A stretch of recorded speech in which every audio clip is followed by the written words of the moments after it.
Барлықтарыңызға сәлем. Мен сразу айтайын, кеше редактордан сызықтап шуткалармен қараймын.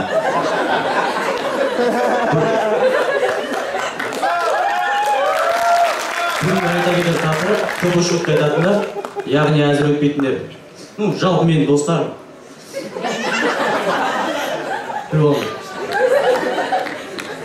Оларда ұят болмайды. Неге десеңіздер, алдында автобуста келе жатқам досыммен. Ерасыл деп айтпай қойын. И автобуста болады ғой, әйелдерге арналған, аяға орардың. Сол босай, анау барып отырып алады. Неге десеңіздер, сол өйткені ол Ерасыл. И олармен жеке жүрген кезде, олар өздерін байсал ұстап, серьезно болып кетеді ғой. Ал қызбен жүрген кезде, алды Ерасылмен жаңағы нәкөйді көрем ғой. И екеуі тұрады, сұңқар өсіп кеткен. Ардагер жайдармашылар ғой жалпы.